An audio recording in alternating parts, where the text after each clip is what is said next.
Hi, everybody. My name is Maj, and I'm going to start by introducing myself. That's how you pronounce my name. And I serve as the manager of programs at Kode With Klossy, which means I have the privilege of working on just about every element of our programming, from curriculum development to training all of our rockstar instructional leaders to various operational tasks, just doing everything that I can to make sure that our programming is a success at Kode With Klossy, and a little bit more on that in just a few moments. We've got a jam-packed agenda. I'm trying to squeeze a lot into these next 27 minutes that I have with you all. I'm really excited to be joining you all to discuss and share more about Kode With Klossy's unique approach to making sure that all of our students, regardless of their background or gender identity, feel seen and welcome in the world of tech. So we're all here today because we know how important computer science education is, and we're all committed to reaching and keeping historically underrepresented groups engaged in learning computer science. Our work is truly essential to disrupting the industry and ensuring that a more inclusive, representative tech landscape is on the horizon. So we'll start here with just a brief overview of what Kode With Klossy is for those of you who do not know the work that we do. I will then share a few brief commitment points about our commitment and mention why we exist. And then we'll follow up by unpacking the approach that Kode With Klossy takes to intentionally creating an encouraging environment for all of our scholars. And then we'll spend a good chunk of time actually exploring and engaging with various scholar projects from literally this summer as well as summers in the past. And I will make sure to do my best to reserve some time for Q&A at the end as well. So that's what you have in store over the next 26 minutes. And we're going to dive right in with just a brief overview of what even is Kode With Klossy. So I want to start with the mission of Kode With Klossy, which is to build learning experiences and opportunities for female, gender nonconforming, and trans teens, and to increase their confidence and inspire them to pursue their passions in a technology-driven world. So that is what our organization sets out to do. And we've actually found a great deal of success with that objective. Some stats that we like to share are that 65% of Kode With Klossy alums go on to either major or minor in computer science, compared to 3% of women nationally. So that's obviously a huge step up. And despite the fact that so many of our scholars are going on to pursue computer science in higher education, very few actually come in with any type of computer science experience. So prior to camp, only about 20% of our scholars have computer science experience. And so we're really proud of the previous statistic that 65% go on to really make this a big part of their higher education. And so now that you have a better understanding of what Kode With Klossy is, I'd love to explore a little bit more about why we exist as an organization. Why is there a need for an organization like Kode With Klossy? Our mission and work is really driven by the current unfortunate reality of the tech workforce. As I'm sure everyone in this room is aware, representation of women, especially women of color in technology, is very disproportionate. And while women make up 47% of employed adults in the US, only 25% of the roles in computer science or in computing fields are held by women. And that misrepresentation is even greater when you start to break down and look at women of color. And so we know that this is also an issue that is only getting worse. We were on a little bit of an upward trajectory, and then the pandemic hit and things have gotten much worse again. So there is clearly a need for something to be done. And we know that we can start doing things from an early age, and that the disproportionate numbers start with students at an early age. And studies show that male students are much more encouraged to pursue computer science than female students, by the media, by their parents, by their teachers, by any pop culture. There's many outside forces at play that show that female students are discouraged to pursue computer science, and that male students are much more encouraged to do so. And so we know, again, that for students of color especially, despite actually having a higher level of interest in computer science than their white counterparts, unfortunately lack some of the same access that their white counterparts do to go ahead and pursue those interests. And so that is why Kode With Klossy is on a mission to change this reality and to build a future world where underrepresented genders are represented and have access to the opportunities and confidence that they need in order to be successful. And we know how important it is to start that young. And we firmly believe that in this rapidly advancing world that we live in, if we want our world to reflect our reality, the people who create our tech actually need to look like the people who are using our tech. And that is the goal that we set forth every year as we welcome in to our classrooms thousands of different students from across the world. And so with so many outside forces working against our mission, it can sometimes feel like a huge uphill battle to engage and to keep students from underrepresented backgrounds engaged in computer science education. And I know that's what you all are here to learn more about our approach to that this afternoon or morning or evening or wherever you're coming in from. And so this is where I want to start to unpack what I believe is a really special and unique approach to computer science education that Kode With Klossy takes. And so our approach, I think, is unique and in many ways different from, and we take care to make sure that we are working towards increasing the representation of historically underrepresented groups by starting with we have a three-pronged approach that starts with creating space for that conversation, acknowledging the reality that is so real for so many of our students. And then moving in, we also make sure that our community, as well as our curriculum for that matter, are reflective of our mission and reflective of the individuals that we are trying to inspire and to engage in the world of computer science.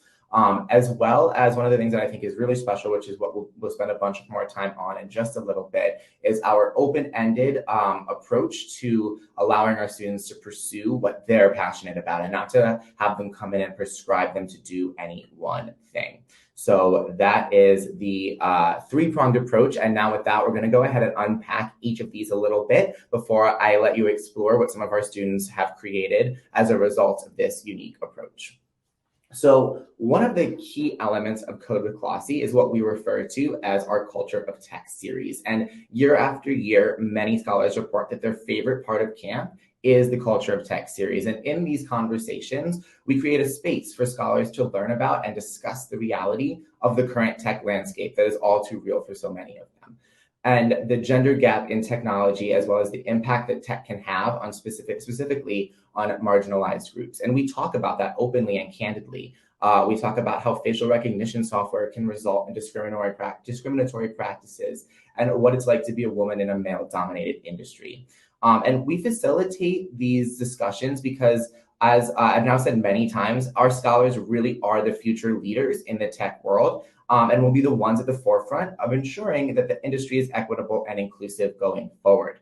And that these conversations may not be technical in their focus, but these lessons are really an integral part of our programming and in engaging students in these conversations, as well as our commitment to intentionally creating a space where everyone feels comfortable and seen. And I can tell you anecdotally, having been in the classroom, that the days that we have these conversations are some of the most meaningful and powerful days in the 2-week program that we run. And scholars are always so... It's always so eye-opening to hear what they've been through in their pursuit of computer science, and it always makes me very grateful that we have the program that we offer, and it's a great conversation and a big part of how we engage early on and keep students engaged throughout the 2 weeks is really by acknowledging and creating space for these conversations.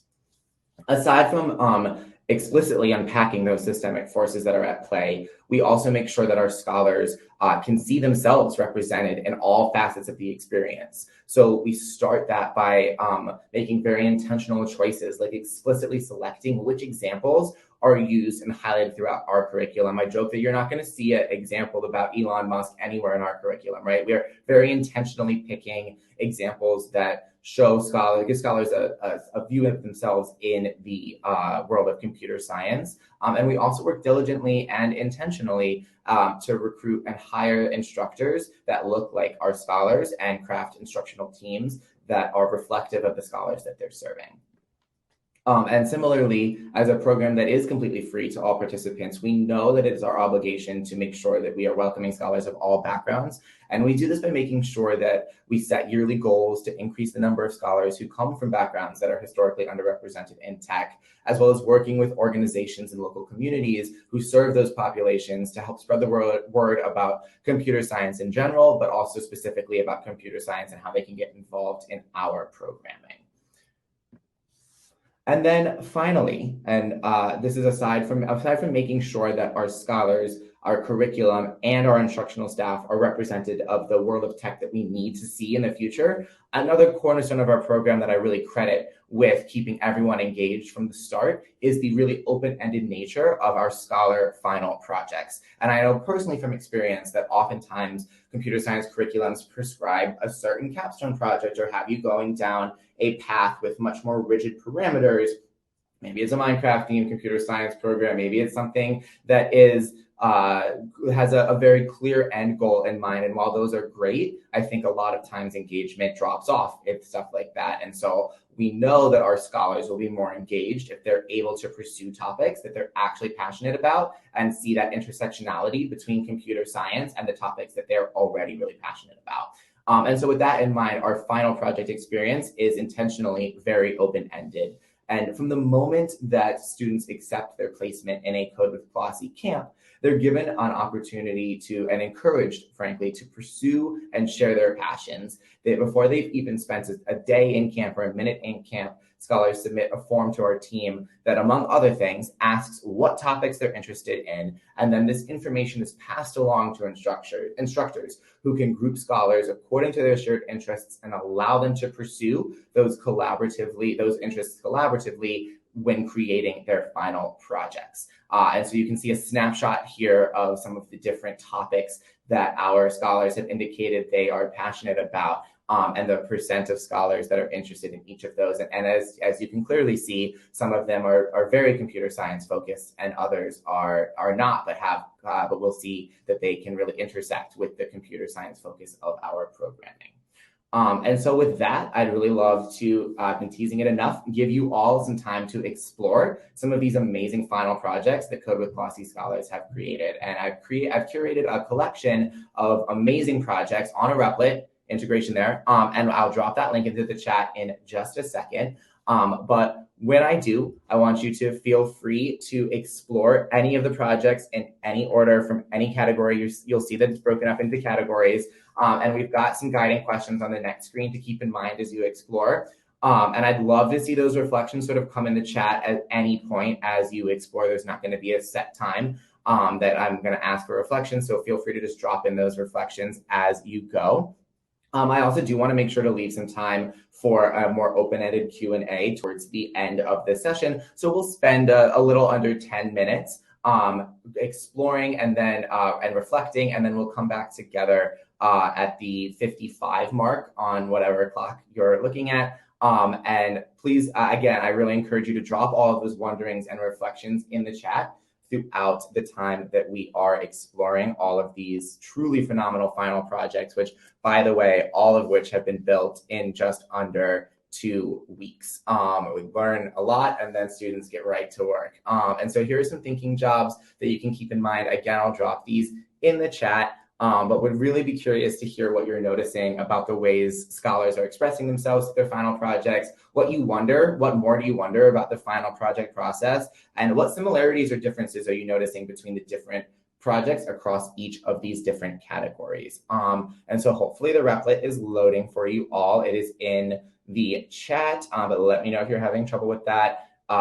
Excuse any of the bare bonesness of it, but if you click, you'll be able to jump down. Mousing over any of the project and any of the topics will give you a quick description as well as credit to who it was created by, and clicking on it will open in a new tab the project for you to explore more in depth. So I'll drop those questions again in the chat as well, and we'll create some space now for you all to explore and share your reflections as you do.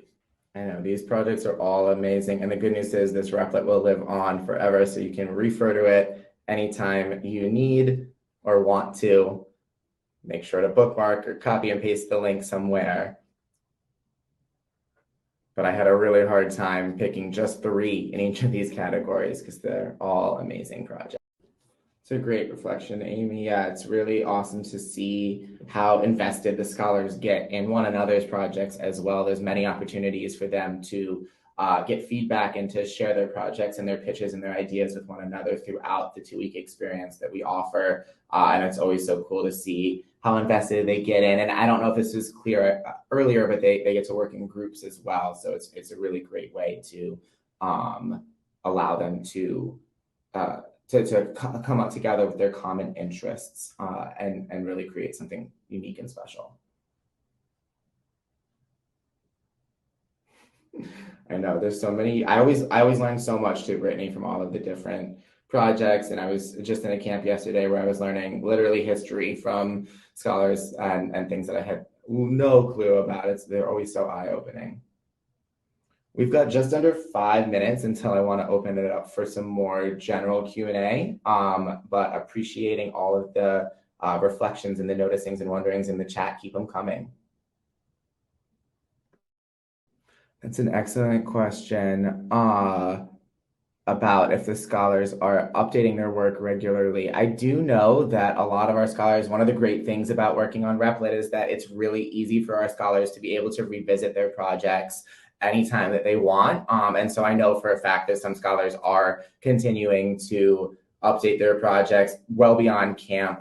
That they do so much to create an MVP in those 2 weeks, but there's definitely some work that they always want to do and some future iterations that they want to do towards the end. And it's really nice that they are able to do that. I'm not sure if the business of the week is up to date for this week, but I do know that for a lot of scholars, they continue to work on Replit after the 2 weeks. I find the productivity projects interesting too, Emily. I think it's a very unique thing to consider that a lot of productivity tools are really built for various professionals. And there's an industry around productivity tools for students. But I think one of the things that our scholars are constantly bringing up are the various gaps in the tools that are available for them. And that's one of the things that they tend to try to really fix with their final projects and are really inspired to bridge the gap in their final projects. And I think that the productivity tools are a really unique way that scholars try to come up with things that are actually useful for them and targeted at demographics similar to them, especially in their age range. Great point, Emily. We've got about 2 minutes. If you have specific Q&A that you'd like, or questions that you'd like answered about anything about the final projects or about Kode With Klossy in general, feel free to start dropping those in the Q&A panel, and I'll give just a few more moments of exploration time. Of course, as I mentioned, this Replit will continue to live on, so please feel free to bookmark, pin it, do what you need to do to make sure that you can revisit all of these awesome projects. And again, this is just a very, very small sampling of everything our scholars are able to create in the program. Was that productive? Oh no, education. Yeah, plantics.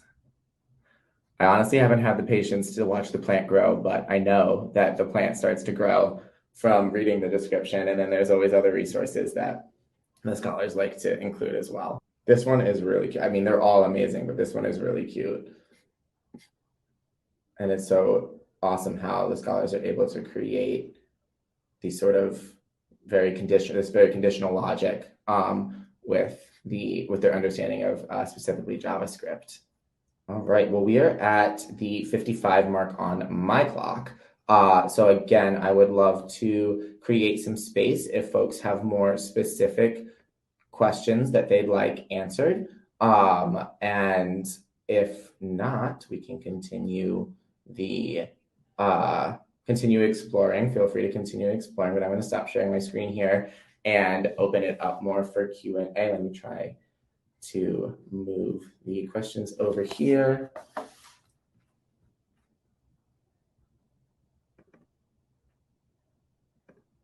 I'm not seeing any specific questions, so please don't hesitate to reach out.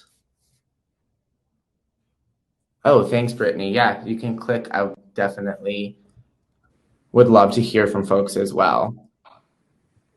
Libby is asking, is there any relationship between your program and Girls Who Code? Great question, Libby. I think there is an overlap in mission and vision, but no formal relationship now. We're all out here doing the important work for sure. You can also find me if you think of questions later on LinkedIn and other platforms at majan.info. And I would love to stay in contact with anybody. Oh, it's interesting how the creative captions tries to spell my name. But yeah, great question, Libby. Thank you. Yeah, great noticing, Libby. I think there's a lot that our scholars are very curious about, very aligned with in terms of aesthetics. I always find that very interesting too. Emily, I know what we do offer programs remotely. So students all across the world join our programming over the summer as a result of the pandemic, quite frankly, and they're able to Zoom in. So encourage your students to check out kodewithklossy.com and apply to join us in a remote offering in the future, because we love to have students internationally. Is there an art library your students use, or they create their own? That's a great question. There is no formal art library that we point them in the direction of. Students are so resourceful, and they're always finding things and creating their own on websites like Canva and other platforms that are similar. I always learn about at least a new art design platform every year because the students are going after that. And it's cool that you keep mentioning the sort of the design aesthetics, and that's another intersectionality and another thing that we really allow our students to pursue, and something that I love about CSS personally, and that I see a lot of scholars get really lit up about as well. Yes, Emily, currently our programs are only offered in English. Any suggestions to gain student interest? That's a very good question. I think everything that I've said today is the approach that we take, and really making sure that one of the things that I think I maybe didn't touch on as much, though, to your point, C, is that we really do an intentional job as well of making sure that students know that everybody is constantly learning and growing together, from our instructors to them to the programmers that do this stuff full time. And so the culture of inquiry is a big thing that I think allows us to really keep students interested, because we're not gatekeeping or trying to make it seem like, oh, there's only one right answer, and if you don't know it right away, like, this isn't for you. We're always encouraging our students to figure stuff out with us and alongside us. And I think that's another thing that can really keep interest high and engagement high and consistent throughout their journey on the computer science path. All right, I'm not sure where folks are going next, but feel free to stick around if you've got any other questions, and connect with me on various platforms. Yeah, taking the wheel. That's always the big motivating factor here, is giving our students the wheel, handing it off to them and letting them drive. Thank you all for joining us.